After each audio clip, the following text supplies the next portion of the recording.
Hello, everybody. Welcome to Public Nuisance Podcast.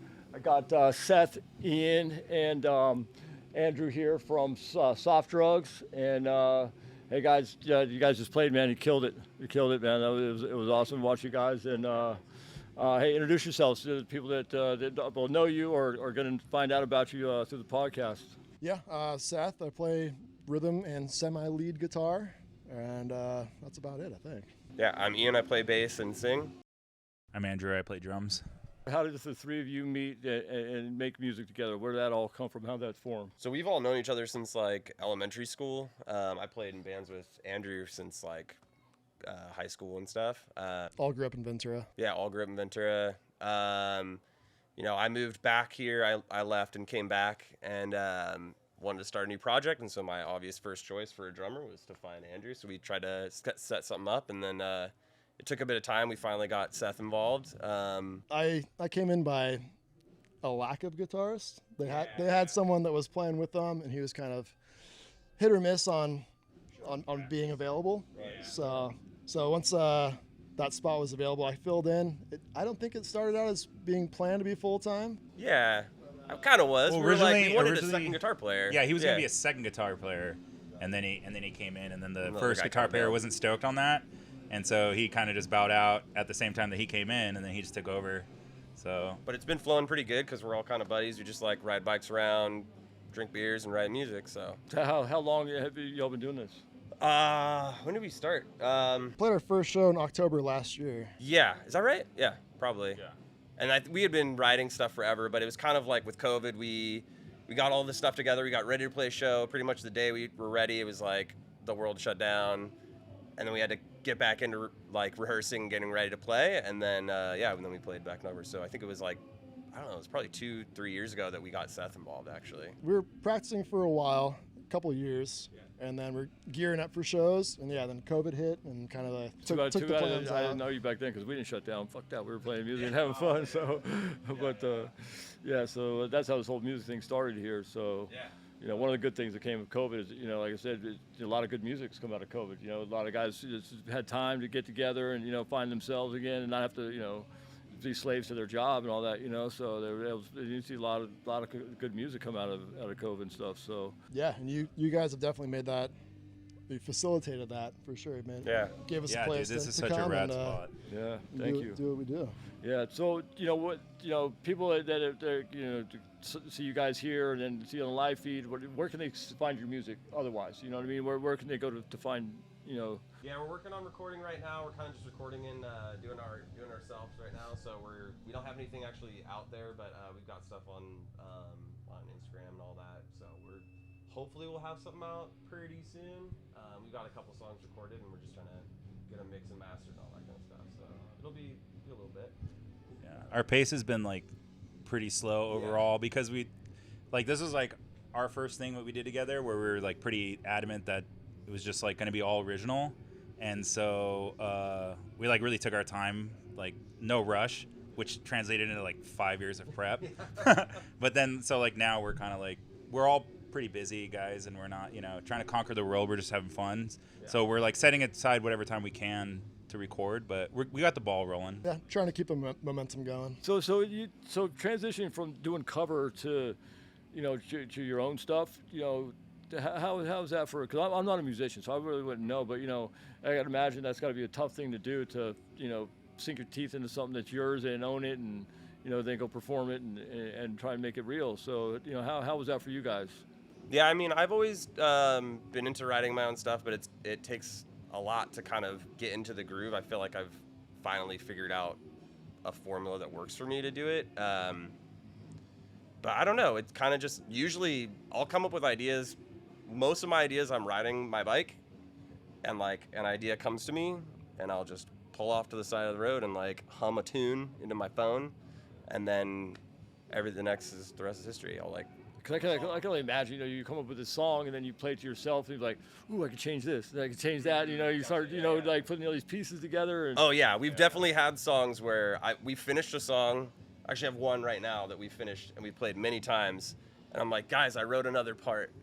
It needs to change. The outro is going to be different. So you're totally right. You have, until it's recorded, you have that ability to, you know, it's, I don't know, death by ideas, I guess, to some extent. You can just keep going. I think it's safe to say this is kind of Ian's baby. He's written and pre-recorded songs up to like 99% of the material. Right, so right. It's Cool. pretty much Ian's child. Cool. So, you guys plan on you guys try and tour, try and get out there more next year? What's the future look like for Soft Drugs? Yeah, I mean, we're gonna finish our recording stuff, and then kind of see where that takes us. We've talked about doing some kind of smaller, just like down to San Diego and back, kind of long weekend tours. We all got full-time jobs, so it's kind of tough sometimes, kids and all that kind of stuff. But yeah, I mean, we've talked about doing some kind of smaller little like, yeah, maybe go up to Santa Cruz. I've got some connections up there. We could like build some shows and stuff. So It's been kind of interesting, like the news, like doing it this way. Because when we used to do it before, we would do, like, we were kids, but we would have, like, a few covers and then a few of our originals. And it was like doing covers, you always had that thing where it was like, everyone already knows that song. So it's almost like you get, like, a little leg up. And so it's like, we started, like, just basically telling people, like, last year, like, dude, anyone needs an opener, like, we'll open. We're just trying to play. And we really just try to, this is one of the first shows I think we ever played second, which is really fun. And, like, so it's, you know, it's a little bit different, but like we just feel like we were focusing this year on paying our dues, and then it was like now it's like we feel like it's like we can't really move like far forward until we get something recorded on Spotify. So that's really where like all our focus is right now. We're kind of trying to take a bit of a hiatus from just show to like focus on the recording, and then we'll start scheduling stuff. A lot of openings in dive bars. And paying our dues there. You guys always play here, you know. So wherever you're going through, man, you guys definitely got to stop here, man. It's a step up from a dive bar for sure. Yeah. Yep. So real quick, you know, just I ask people this on the podcast, stuff like that, so people learn a little more about you, you know. So I'll start with Seth. So who was that band? Who was that song or whatever that drew you into music? It made you want to play the guitar, wanted you get up on stage, you know, what was that? It's probably the case for a lot of people, a lot of guitarists, but it was Metallica when I was about 13. Yeah. Hearing For Whom the Bell Tolls for the first time, and just kind of like, before that music was an interest, but Metallica kind of like just blew my mind and made me like think, oh shit, I want to do that. Like, I gotta buy a guitar and I gotta learn those riffs. Yeah. Ian, what about you, bro? You know, I kind of had a journey. Like I started in the punk rock scene, so I would say that kind of set me up. But I think what really like turned my musical tastes away and made it more broad was honestly like Modest Mouse or Elliott Smith. Like those two artists, for some reason, completely like changed my perspective. I was very one-track minded about music, and those two artists kind of like changed my perspective on what music could be. So those two kind of took me down the path of like wanting to write more music than just like play fast punk music and stuff. So yeah. And Andrew, you know, you've been a drummer, you know, because I just look at drummers as, you know, they hear music different, you know, because they move differently, you know, they got all four limbs going, they got different beats going. So for you, man, what was it that made you want to sit behind that drum set and learn and get after it? Yeah, actually, I started playing bass because my brother wanted me to play bass because he started on guitar. And then I like got into classic rock, and then it made me want to learn guitar. And then I don't know, it was like I felt like when I was in high school, to be honest, this is gonna sound probably pretty lame, but like when I was in high school, it felt like there was a void for drummers, and like I felt like I could, you know, fill that void if I started focusing on drums. And then it just kind of became this thing where it was like I wasn't comfortable calling myself a guitarist or a bassist at all, and I was just like, okay, I feel like I'm a drummer now, and it all took off on drumming. And like, yeah, like you said, it's like I always hear a filter through drums. I always pick out the drums and everything, and I like listening to real like drum forward bands and stuff like that. And yeah, now I love it. Like I'm so glad I don't have to stand up in the front. I would feel so awkward.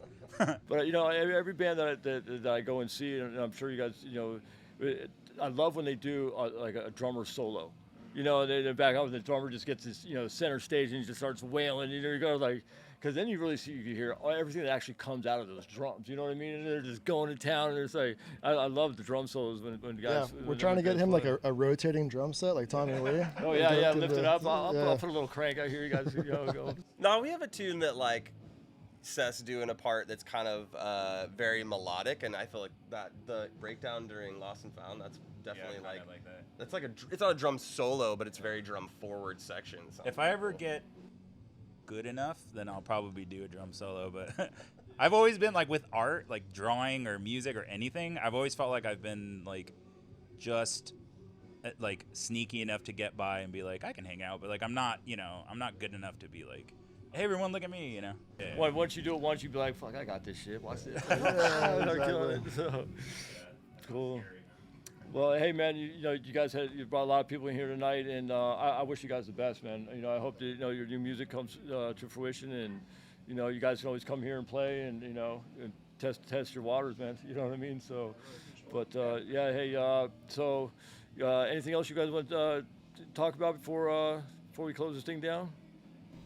No, man, we appreciate you having us. Yeah, appreciate the absolutely. spot for sure. Absolutely. So Soft Drugs, man, when they get some stuff out online, go and find them. You can also watch their live performance tonight. It'll be on Facebook. So come check them out, man, and we definitely look to see when they're coming up next, man. You guys will not be upset for coming, man. These guys were great. So hey, thank you guys so much. I appreciate you guys, man. Thank you. Thank you very Appreciate that. much. All right.